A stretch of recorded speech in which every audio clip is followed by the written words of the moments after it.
শুরুতে জানিয়ে দেব, ইসরায়েলে হামলা বাড়ানোর হুঁশিয়ারি দিল হিজবুল্লাহ, ধ্বংসের পথে ইসরায়েল।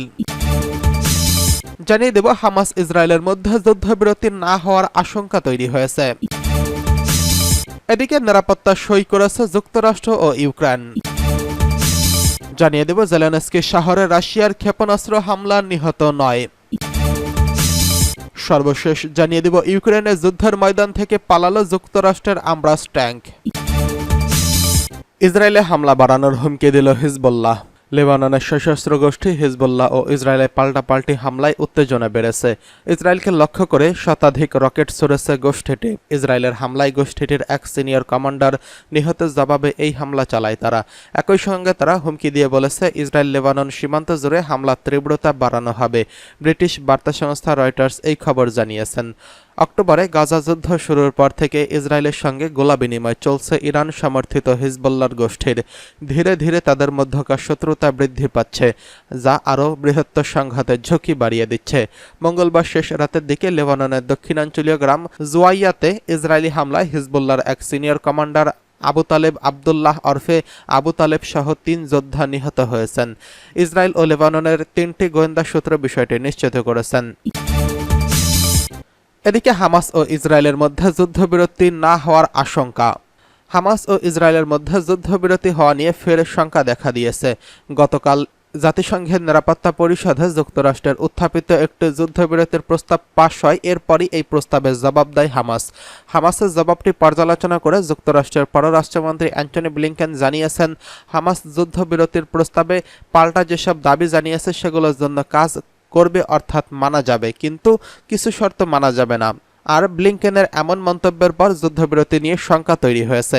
গতকাল বুধবার কাতারের রাজধানী দোহায় যান অ্যান্টনি ব্লিংকেন। সেখানে তিনি দেশটির প্রধানমন্ত্রী শেখ মোহাম্মদ বিন আব্দুর রহমান বিন জসিম আল থানির সঙ্গে বৈঠক করেন।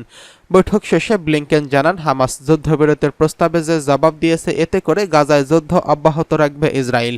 ব্লিংকেন বলেন, যুদ্ধবিরতির যে প্রস্তাব এখনো সামনে রয়েছে সেটিকে বেশ কিছু পরিবর্তন এনেছে হামাস। আমরা আমাদের মিশরের সহকর্মীদের সঙ্গে গতকাল রাতে এই কথা বলেছি। আজ বললাম প্রধানমন্ত্রীর সঙ্গে, হামাসের আনা পরিবর্তনের কিছু কাজ করবে, কিছু করবে না।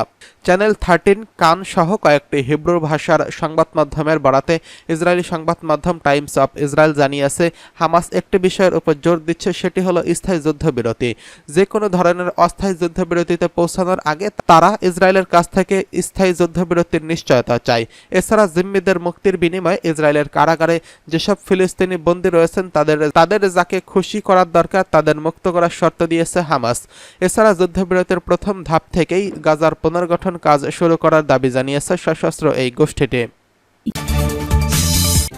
এদিকে নিরাপত্তা চুক্তি সই করেছে যুক্তরাষ্ট্র ও ইউক্রেন। যুক্তরাষ্ট্র প্রেসিডেন্ট জো বাইডেন এবং ইউক্রেনের প্রেসিডেন্ট ভ্লাদিমির জেলেনস্কি ইতালিতে গ্রুপ অফ 7 শীর্ষ সম্মেলনে বৃহস্পতিবার প্রতিরক্ষা ও নিরাপত্তা চুক্তি স্বাক্ষর করবেন বলে বলা হয়েছে। হোয়াইট হাউসের জাতীয় নিরাপত্তার উপদেষ্টা জেক সলিভান বলেন, এই যুদ্ধবিরতির স্বাক্ষরের মাধ্যমে রাশিয়াকে যুক্তরাষ্ট্রের দৃঢ় অবস্থানের কথা জানিয়ে দেওয়া হবে। সলিভান বলেন, ভ্লাদিমির পুতিন যদি মনে করেন যে ইউক্রেনের সমর্থক জোটকে তিনি পাশ কাটিয়ে যেতে পারবেন, তাহলে তিনি ভুল ভাবছেন। তিনি আরও বলেন, যেই চুক্তিটি আরও 15 দেশ স্বাক্ষর করেছে, তবে তাতে রাশিয়ার আক্রমণের বিরুদ্ধে ইউক্রেনের প্রতিরক্ষার ব্যাপারে সরাসরি সেখান থেকে যুক্তরাষ্ট্রের সৈন্য পাঠানোর কোনো প্রতিশ্রুতি থাকছে না। হোয়াইট হাউসের জাতীয় নিরাপত্তার উপদেষ্টা জন কির্বি মঙ্গলবার সংবাদদাতাদের বলেন, আমরা রাশিয়ার এই যুদ্ধকে যুদ্ধের যন্ত্রের ব্যয় বাড়ানো অব্যাহত রাখব। আমরা রাশিয়ার অব্যাহত সম্পদের মূল্য অবমুক্ত করার জন্য নতুন পদক্ষেপের কথা ঘোষণা করব, যাতে ইউক্রেন লাভবান হবে এবং পুতিনের সেনাবাহিনী ইউক্রেনের যে ধ্বংসযজ্ঞ চালিয়ে যাচ্ছে তা থেকে তাদের উদ্ধার পেতে সাহায্য করবে। জি7 এই শীর্ষ বৈঠকে আরও কিছু চ্যালেঞ্জের কথা তুলে ধরার পরিকল্পনা করেছেন, যেগুলোর মধ্যে রয়েছে মধ্যপ্রাচ্যের যুদ্ধ, চীনের সঙ্গে বাণিজ্যের ভারসাম্যহীনতা, কৃত্রিম বুদ্ধিমত্তা ও অভিবাসন। এই বছরের 13 থেকে 15 জুন অনুষ্ঠিতব্য এই শীর্ষ সম্মেলনে জি7-এর কোনো নেতা যারা নিজেদের দেশে চ্যালেঞ্জের সম্মুখীন তাদের জন্য শেষ সম্মেলন হতে পারে। ডেমোক্র্যাট বাইডেনের রিপাবলিকান দেশ সম্ভাব্য প্রার্থী সাবেক প্রেসিডেন্ট ডোনাল্ড ট্রাম্পের বিরুদ্ধে শক্ত প্রতিযোগিতার মুখোমুখি হচ্ছেন। এদিকে ইউরোপীয় ইউনিয়ন সাম্প্রতিক নির্বাচনে অনেকগুলো অতি ডানপন্থী ইউরোপীয় দল জয়লাভ করেছে। কোনো রাজনৈতিক বিশ্লেষক আশঙ্কা করেছেন, যদি জি7-এর নেতারা অভিন্ন বিষয়গুলিতে ঐক্যমত্য পোষণে ব্যর্থ হন তাহলে কি হবে। আন্তর্জাতিক বিষয়কে চিন্তক গোষ্ঠীর আটলান্টিক কাউন্সিলের জিও ইকোনমিক সেন্টারের ঊর্ধ্বতন পরিচালক জশ লিপনসি বলেন, আপনার যুক্তরাষ্ট্র কিংবা ইউরোপের কর্মকর্তাদের কাছে এইরকম কোনো কথা প্রায় শুনে থাকেন। আমরা যদি এখনই এটা করিয়ে দিতে না পারি, সেটা চীনের ব্যাপারে হোক কিংবা সংবাদের ব্যাপারে হোক, আমাদের আরেকটা সুযোগ নাও হতে পারে। আমরা ঠিক জানি না এ থেকে 3 মাস পর এবং 6 মাস পর 9 মাস পর পৃথিবীটা ঠিক কেমন হবে। এদিকে জেলেনস্কি শহরে রাশিয়ায় ক্ষেপণাস্ত্র হামলা, নিহত 9।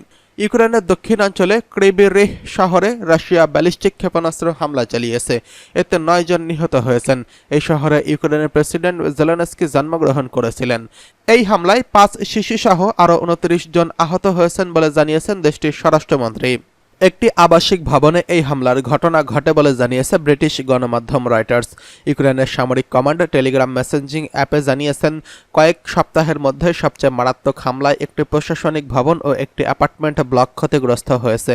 পুনরুদ্ধারের কাজ শেষ হয়েছে বলে জানিয়েছেন স্বরাষ্ট্রমন্ত্রী। নিজেদের শহরে হামলার ঘটনায় প্রেসিডেন্ট ভলোদিমির জেলেনস্কি বলেন, প্রতিদিন ও প্রতি ঘন্টায় রাশিয়ার সশস্ত্র সন্ত্রাসী প্রমাণ করে যে ইউক্রেনকে তারা অংশীদারিত্বের সঙ্গে নিয়ে বিমান প্রতিরক্ষা শক্তিশালী করা উচিত। জেলেনস্কি শেয়ার করা ভিডিওতে দেখা যায় একজনকে স্ট্রেচারে করে ধ্বংসস্তূপ থেকে বের করে আনা হচ্ছে। অগ্নি নির্বাপক কর্মীরা আগুন নেভানোর চেষ্টা করছে এবং উদ্ধারকারীরা ধ্বংসাবশেষ থেকে কনক্রিটের একটি ব্লক উত্তোলন করেছে। এদিকে ইউক্রেন যুদ্ধের ময়দান থেকে পালালো যুক্তরাষ্ট্রের আব্রামস ট্যাঙ্ক। রাশিয়ার বিরুদ্ধে লড়াই যতভাবে পারা যায় ততভাবে ইউক্রেনকে সহায়তা করছে যুক্তরাষ্ট্র ও তার পশ্চিমা মিত্ররা। কোনোভাবেই রাশিয়াকে হারাতে পারছে না। এত অত্যাধুনিক অস্ত্রশস্ত্র কোনো কাজেই আসছে না ইউক্রেনের। উল্টো ড্রোনের আঘাতেই কুপকাত হচ্ছে যুক্তরাষ্ট্রের তৈরি দ্য আল্টিমেট ওয়ার মেশিন খ্যাত আব্রামস ট্যাঙ্ক। পরিস্থিতি এতটাই নাজুক যে এসব ড্রোনের ভয়ে যুদ্ধক্ষেত্র থেকে আব্রামস ট্যাঙ্ক সরিয়ে নিয়েছে ইউক্রেন। ইউরোপে একেবারে প্রাণকেন্দ্রে 2 বছরেরও বেশি সময় ধরে যুদ্ধ চলছে। যুদ্ধ থামানো তো দূরের কথা, রাশিয়ার বিরুদ্ধে লড়াইয়ের একজোট হয়েছে যুক্তরাষ্ট্রের নেতৃত্বাধীন ন্যাটো জোট। ইউক্রেনকে ন্যাটোভুক্ত করা নিয়ে মূলত এই যুদ্ধে জড়িয়ে পড়ে রাশিয়া। এরপর থেকে রাশিয়াকে ঠেকাতে অস্ত্রশস্ত্র সরবরাহ করা থেকে শুরু করে যাবতীয় সহায়তা দিচ্ছেন ন্যাটো দেশগুলো। কিন্তু যুদ্ধে বারবার রাশিয়ার কৌশলের কাছে মার খাচ্ছে তারা। 2 জন মার্কিন সামরিক কর্মকর্তার বরাতে গেল এপ্রিলে এক প্রতিবেদন প্রকাশ করে বার্তা সংস্থা এএফপি। ওই প্রতিবেদনে বলা হয়, রাশিয়ার বিরুদ্ধে যুদ্ধে ইউক্রেনে সরবরাহ করা আব্রামস M1 এবং 1 ট্যাঙ্ক আপাতত সরিয়ে নিচ্ছে ইউক্রেন। কারণ রাশিয়ার ড্রোন কৌশলগত কারণে আব্রামসের স্বাভাবিক কার্যক্রম চালানো কঠিন হয়ে পড়েছে। এসব ড্রোন দিয়ে কখন হামলা চালানো হবে তা শনাক্ত করা যাচ্ছে না, তাই এমন সিদ্ধান্ত নেওয়া হয়েছে।